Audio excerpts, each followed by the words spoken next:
Sains seperti juga agama berkembang melalui imajinasi kreatif, tidak sekedar mengumpulkan fakta. Sementara agama juga melibatkan refleksi kritis terhadap pengalaman seperti terjadi dalam sains. Jadi jangan dikira kalau sains itu mesti terukur semua, Pak, faktual semua. Enggak. Dalam sains pun dilibatkan imajinasi-imajinasi. Misalnya bisa lahir gelas seperti ini, itu kan awalnya imajinasi ya, gimana caranya kita bisa punya tempat minum yang ada pegangannya, yang tidak mudah lepas, yang enak, dan itu kan terus diimajinasikan apa lahir seperti ini. Gimana caranya kita bisa punya apa kopiah yang bisa sekaligus ada headsetnya. Saya kemarin lihat ada helm, ada headsetnya, nanti kopiah ada headsetnya, kan enak. Nanti kalau ada kopiahmu ada headsetnya kan, kalau pas ngimami ayat-ayat panjang kan kamu tinggal muter terus koyo wapal gitu, padahal itu kamu didiktekan sama headsetmu. Itu kan, itu imajinasi kan awalnya. Nanti besok ada yang seperti itu. Jadi itu yang disebut imajinasi kreatif. Sains yang kita anggap itu eksak, pasti terukur, ya mainnya juga banyak dihubungkan dengan imajinasi-imajinasi. Bahkan ada yang bilang ya melibatkan intuisi juga. Saya lupa dulu pas sesi apa itu. Misalnya Newton itu ketika dia menemukan hukum gravitasi, itu kan pas dia di depan kampusnya terus lihat apel jatuh. Terus muncul, oh iya ya, jangan-jangan ada, kenapa kok jatuhnya ke bawah? Terus lahir teori gravitasi. Itu dia zaman mahasiswa. Apa sebelum-sebelumnya dia tidak pernah lihat barang jatuh? Mestinya kan sering. Kenapa kok pas apel itu jatuh baru sadar ada gravitasi? Itu mungkin kekuatan intuisi. Tidak sekedar kalkulasi rasional. Nah, jadi ada imajinasi, ada intuisi juga terlibat. Agama yang kita sebut itu kan keimanan, kepercayaan saja. Berapa banyak buku analisis rasional, teologi rasional, ilmu kalam kalau dalam Islam dihasilkan dari ranah agama. Agama ternyata juga dalam banyak dimensinya sangat rasional. Sementara sains juga dalam banyak dimensinya juga sangat imajinatif. Ini jadi hendaklah dua-duanya luas, dua-duanya penting, dua-duanya saling berkait dan tidak sekaku bayangan kita. Nah, baik, kita lanjutkan ya. Kata Schilling ini sama-sama fisikawan. Sains dan agama punya struktur rangkap 3, yaitu pengalaman, penafsiran, dan penerapan. Agama juga begitu, sains juga begitu. Baik, ini penjelasannya sama dengan sebelumnya tadi, bahwa masing-masing adalah pemahaman kita sebagai manusia, sama-sama tafsir dan juga sama-sama diterapkan. Ketika itu diterapkan ya menyesuaikan dengan kehidupan di tengah masyarakat, baik sains maupun agama. Nah, ini batasnya sains. Bahwa sains itu penting, ya, tapi ada beberapa hal yang sains tidak berdaya. Perlu bidang yang lain termasuk antara lain etika, moral, atau agama. Yang pertama apa? Sains sulit untuk membahas problem nilai. Jadi sains bisa membahas misalnya madu ini kandungannya apa saja bisa. Tapi begitu madu ini manfaat enak atau tidak, itu sulit sains bahas. Jadi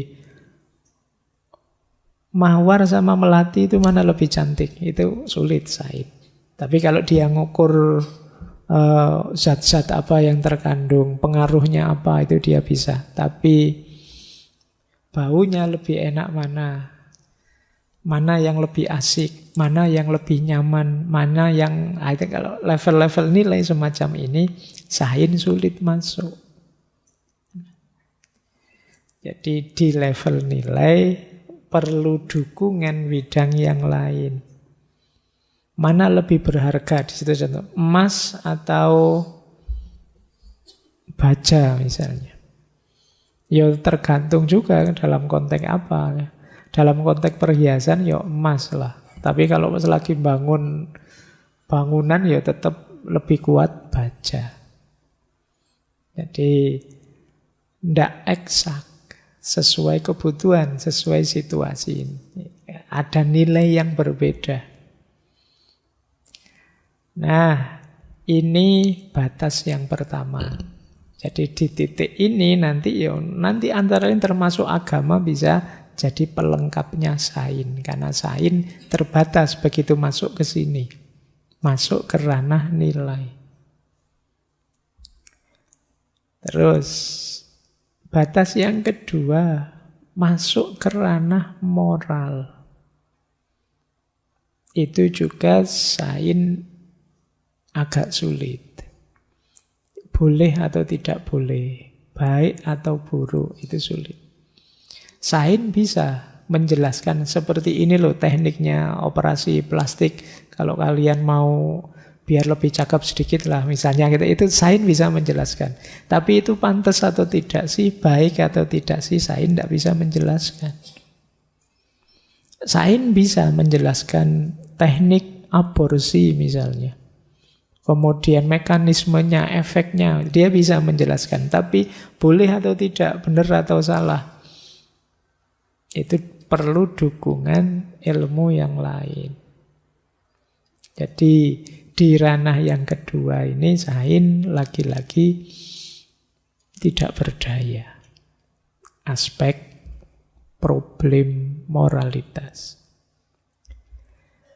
Terus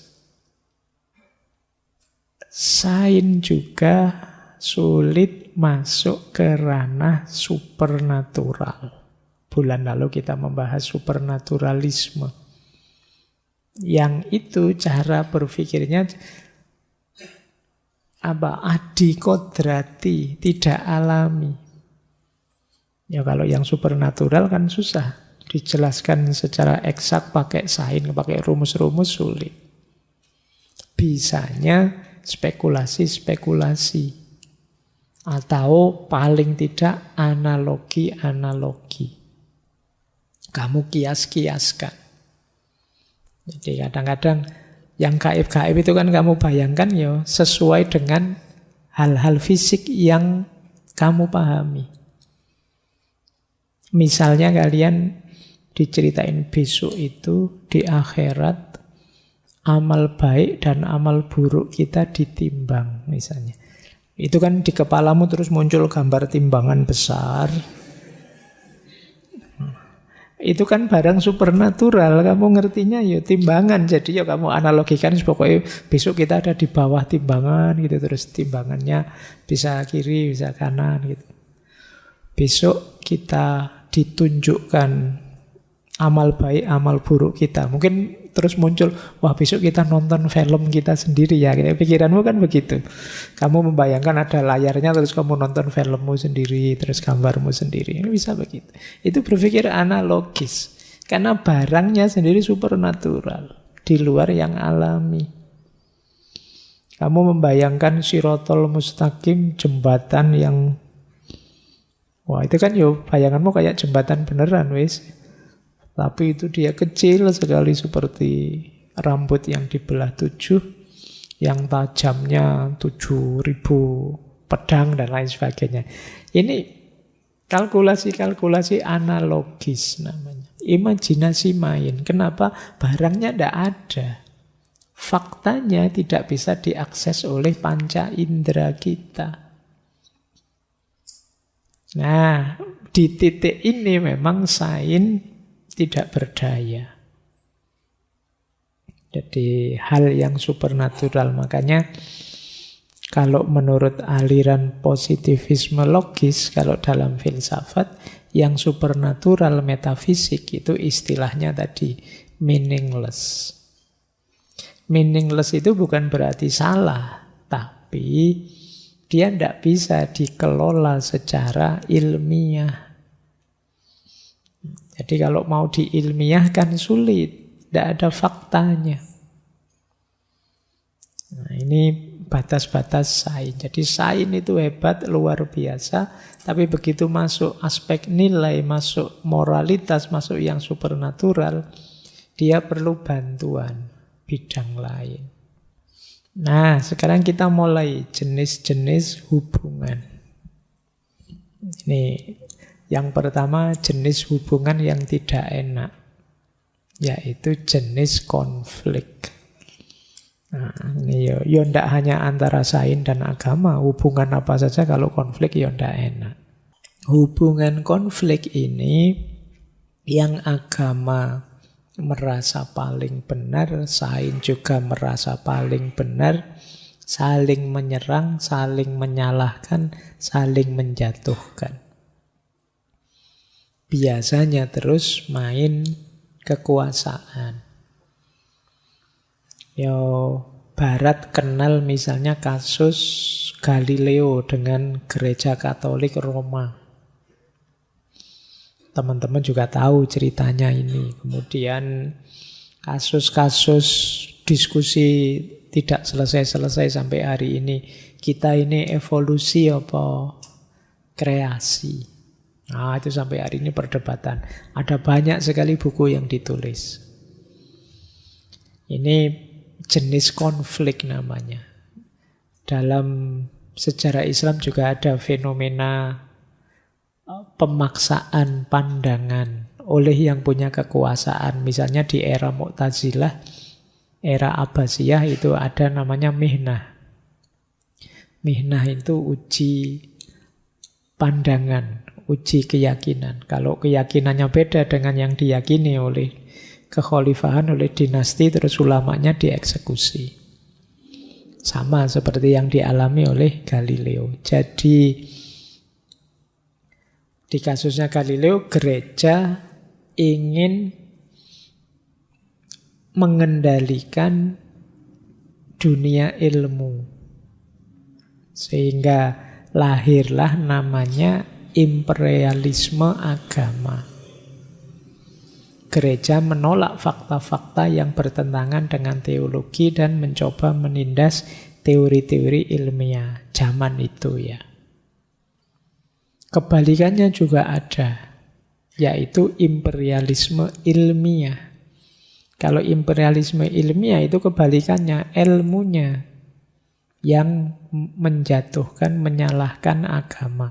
Agama dianggap irasional, agama dianggap tidak ilmiah, tertutup, kolot, dogmatis, kuno. Serangan-serangan pada orang beragama. Jadi ya dua-duanya negatif. Apakah imperialisme agama maupun imperialisme ilmiah. Karena dua-duanya ingin memaksakan pandangannya. Ya memang kadang-kadang sulit mengendalikan ketika berbeda. Agama menyatakan begini, sains menyatakan begitu. Terus masing-masing saling mengklaim. Lahirlah konflik. Kadang-kadang kita juga gelisah. Yang kita pahami kok beda ya Pak dengan ajaran agama ya Pak misalnya itu. Terus kita gelisah. Ini namanya situasi konflik. Saya kasih contoh ya, tokoh yang konflik tapi yang diserang agama. Misalnya Richard Dawkins. Beliau ini nyinyir sekali kalau sama agama. Kata dia, sains dituduh merusak agama, padahal agama juga merusak sains. Agama mengajarkan orang untuk merasa puas dengan hal-hal sepele yang tidak dapat dijelaskan dengan cara supernatural dan membutakan mereka terhadap penjelasan nyata yang menakjubkan yang kita miliki dalam genggaman kita. Agama mengajarkan mereka untuk menerima otoritas, wahyu, dan keimanan. Bukannya bahkan selalu memaksakan bukti. Nah, ini Dawkins. Kita yang beragama dimarahi sama dia. Agama itu supernatural saja, tidak mau menerima yang ilmiah-ilmiah, lebih percaya sama wahyu dan lain sebagainya. Ini gaya konflik namanya. Ada lagi kebalikannya. Kalau ini dulu pernah kita bahas dari Paul Feyerabend. Ini kalau yang belajar filsafat ilmu, tokoh ini sering disinggung. Dia mengkritik sains, kebalikannya. Kata Feyerabend, hari ini sains itu seperti agama baru. Menindas semua yang tidak sepakat dengan dia. Sains hari ini menentang kreativitas dan imajinasi. Sains tidak hanya mewajibkan setiap orang mempercayai hal yang sama, namun juga berpikir dengan cara yang sama. Sains dapat menjadi sangat tidak toleran terhadap perbedaan, seperti agama. Merasa benar sendiri dan arogan dari banyak ilmuwan adalah ancaman bagi kebebasan berpikir manusia. Para pemikir bebas, orang-orang yang kreatif harusnya menentang hal ini. Jadi ini Feyerabend. Sebenarnya nanti ada beberapa seperti dari teori kritis atau kelompok spiritual seperti Setu Senasar yang dulu kita bahas. Itu kan juga mengkritik sains yang jadi dogmatis. Jadi kaku. Sains kok malah jadinya kayak agama sekarang. Orang tidak boleh bantah. Orang harus patuh saja. Kalau tidak ilmiah kita dihabisi. Seolah-olah perspektif yang berbeda dengan sains itu pasti keliru. Nah, dia jatuhnya jadi ideologi. Nah, ini dikritik oleh Paul Feyerabend yang beliau punya teori terkenal sekali namanya anarkisme ilmiah. Anarkisme ilmiah itu suka-suka lah kamu, tidak harus terlalu kaku kok di dunia ilmiah itu. Terserahlah kamu pakai metode apa, yang penting tujuanmu tercapai. Itu gayanya Feyerabend. Kalau metode ilmiah kan kita ditata rapi itu. Diawali dari problem, terus hipotesis, terus observasi, gitu kan rapi sekali. Yang tidak begitu disalahkan. Itu kamu yang ngalami skripsi, tesis kan bisa merasakan betapa beratnya sekedar mikir saja. Karena kamu diikat oleh banyak sekali norma. Harusnya koma tapi kamu keliru titik koma, itu bisa diceramai habis-habisan kamu. Nah, ini dikritik, iki sains kok jadi kaya agama gini ya, sekaku itu.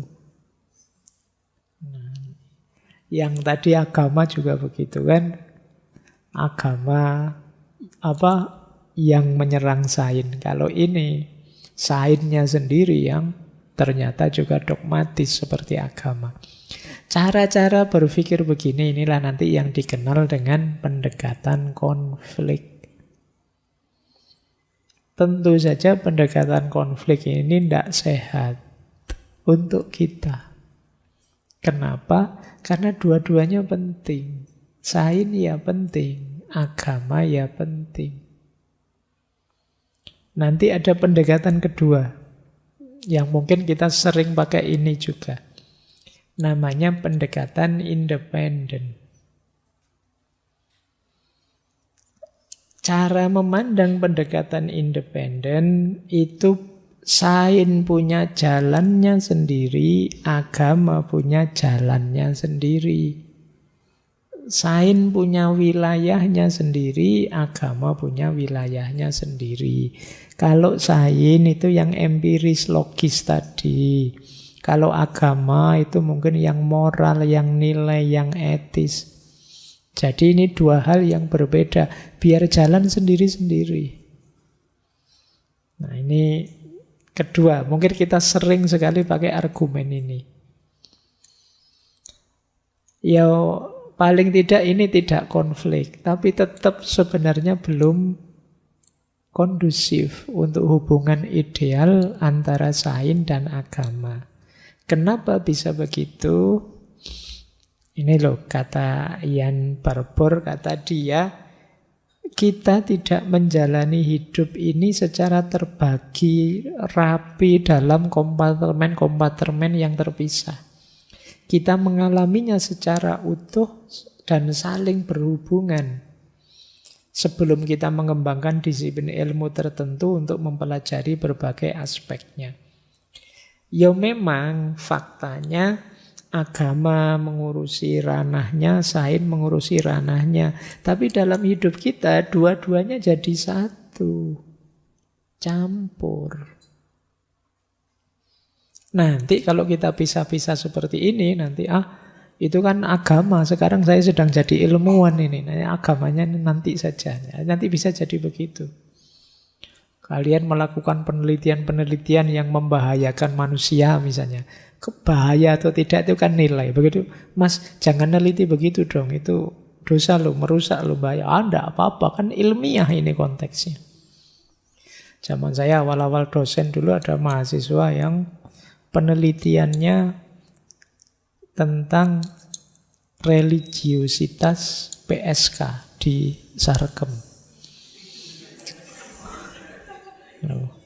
Itu kan ngeri, mahasiswa masih muda. Terus tiap hari keluar masuk di sana. Itu kan. Ya kan dia bilangnya ya gagah kan sebagai ilmuwan kita objektif. Iya ning aku ya masalahnya kamu orang yang sama, yang juga punya nafsu, punya kepentingan, punya keinginan. Apa bisa kamu misah dirimu? Ini ilmuwannya saja ini, Pak. Nah, nanti baru laki-lakinya saya pending dulu. Nggak iso. Karena kamu ya ilmuwan, ya laki-laki. Ya, itu kritiknya Barbour persis seperti itu. Apa bisa kita misah-misah dua? Oh, ini agamanya, nah, ini sainsnya. Gitu. Wong dia menyatu, berjalin dalam hidup kita ini. Ketika dipisah-pisah, ya nanti ada kan kadang orang menyebutnya sekuler itu. Nilai agama ya agama, kalau tentang ilmiah ya ilmiah, sains for sains. Tapi cara pandang begini kan dalam sejarah kadang-kadang menghasilkan banyak tragedi. Ketika pengembangan sains tidak diiringi kesadaran atas nilai-nilai dan kemanusiaan, maka banyak produk teknologi yang blunder malah menghancurkan kita sendiri. Ada nuklir, ada macam-macam.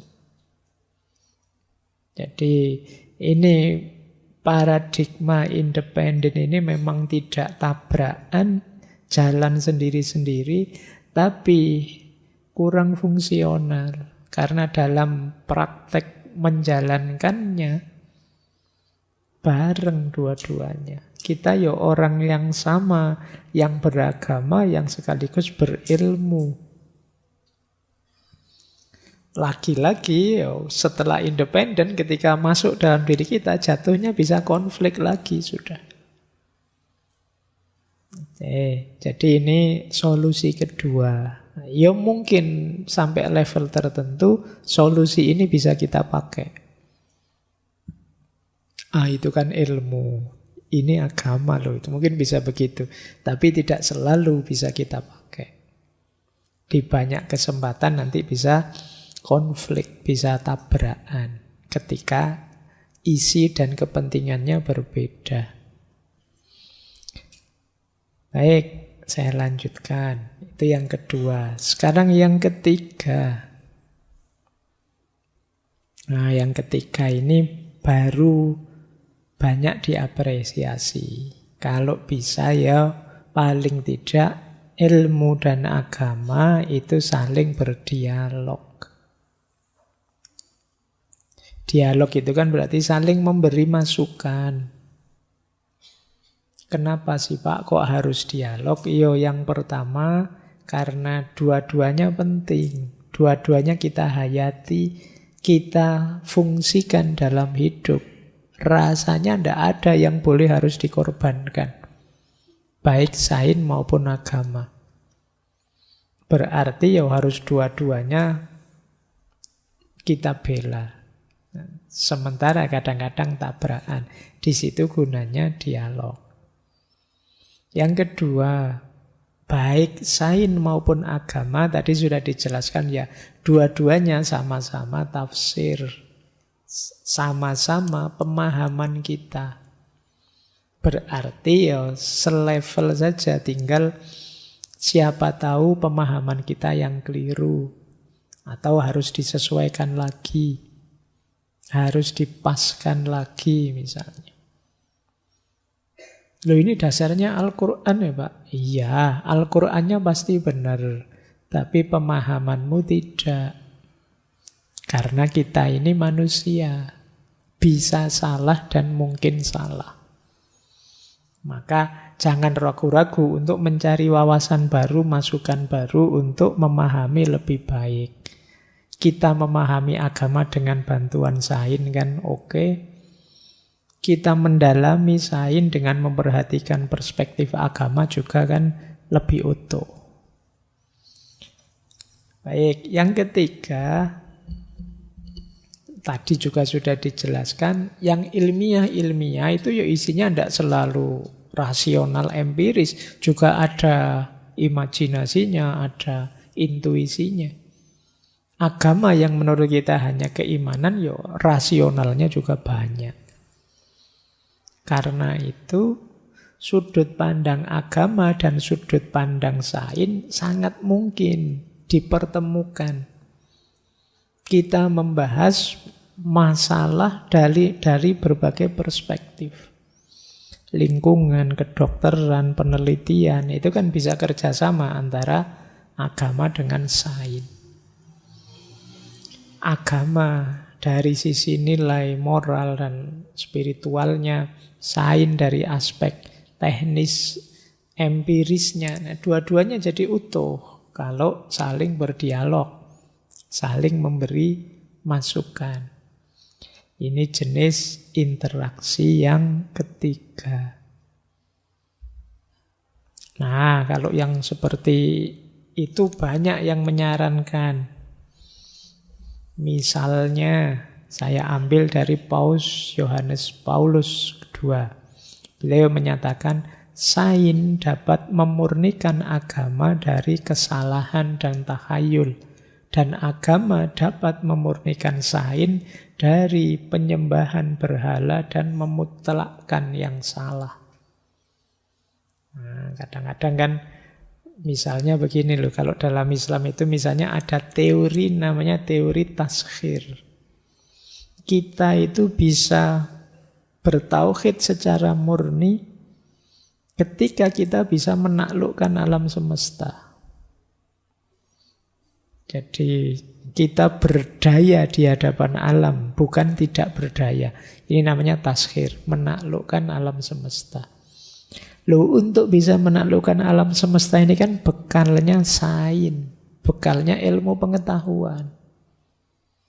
Makanya kata Paus tadi, bisa loh agama sains membantu agama dari pemberhalaan. Karena biasanya orang yang tidak berdaya itu memberhalakan apa yang tidak dia pahami. Misalnya zaman dulu ada orang yang dalam tanda petik ya, nyembah laut, nyembah gunung, nyembah pohon. Kenapa? Belum bisa menaklukkan, tidak paham teorinya, tidak paham seluk-beluk ikhwalnya. Dia tidak berdaya di hadapan alam semesta itu. Akhirnya muncul pemujaan-pemujaan karena dia merasa lemah di hadapannya. Ini namanya teori taskhir. Tapi begitu ilmu pengetahuan lahir, kita paham mekanisme laut, mekanisme udara, tata cara memelihara lingkungan dan lain sebagainya. Sekarang kita bisa ngontrol. Jadi kita berdaya sudah, kita tidak lemah lagi. Di situ pentingnya sains untuk membantu keimanan kita. Membuat kita bisa tinggal satu-satunya Allah yang kita nomor satukan. Kita di hadapan apapun kita berdaya. Kita bisa menguasai, menaklukkan, memahami. Nah, itu salah satu ilustrasinya. Kalau dari Einstein ini teman-teman hafal ya, ilmu tanpa agama lumpuh, agama tanpa ilmu buta. Ini penjelasannya sudah paham lah teman-teman. Kenapa sih ilmu tanpa agama itu timpang? Ya karena kita kehilangan setengah dari dimensi hidup. Hidup ini ya tidak sekedar empiris rasional saja, tapi ada nilai, ada norma, ada moralitas, ada hal-hal yang di luar jangkauan kita, yang transenden, spiritual. Kalau kita berhenti hanya yang bisa diakses oleh panca indera, yang empiris, ya hidup kita akan pincang. Bayangkan kalau hidup ini kalkulasinya hanya positivistik saja. Apa-apa diukur secara rasional. Kadang-kadang jadi kering. Ada temanmu misalnya pinjam duit, Mbok ada ndak 100 gitu. Nah misalnya, terus kalau kamu jawab rasional kan, saya ada sih, tapi kamu emangnya apa aku? Ya bukan anakku, bukan saudaraku, bukan anak, kan gitu. Itu jawaban rasional. Masuk akal, memang bukan apa-apanya.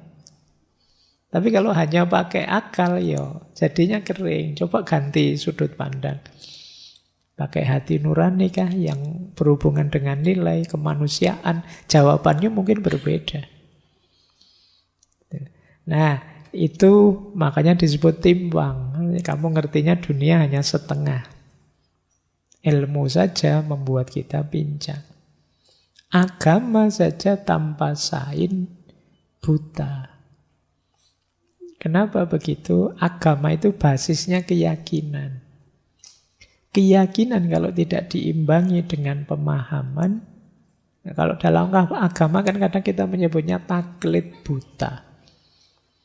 Kita tidak tahu yang kita lakukan apa, kita tidak sadar yang kita jalankan apa. Hanya ikut saja. Maka biar tidak buta, ya diimbangi dengan pengetahuan, diimbangi dengan sains. Jadi ini kalau mengikuti Einstein. Ini kalimat yang masyhur sekali, terkenal sekali. Ilmu pengetahuan hanya dapat memastikan apa yang ada, namun tidak dapat memastikan apa yang seharusnya terjadi. Dan di luar domainnya, segala jenis pengukuran nilai tetap diperlukan. Ya sains for sains, tapi kan nilai tetap perlu. Kita hidup ini ya yang menyangga kemanusiaan kita ya nilai-nilai. Ada satu lagi dari Cantwell Smith, kata dia, segala kebenaran dan pemahaman manusia, baik pada dataran ilmiah sains maupun pada dataran spiritual agama, berada dalam logika sejarahnya sendiri. Sehingga sama-sama bersifat terbatas, partikular, dan human. Dari titik inilah bisa dipahami betapa relasi yang sifatnya mutual understanding akan sangat memperkaya dan mengisi. Jadi kita harus terbuka, baik sebagai agamawan maupun ilmuwan. Agama bisa memberi banyak masukan pencerahan, demikian juga ilmu. Itu makanya penting dialog, cari informasi dari bidang-bidang ilmu juga bidang-bidang agama.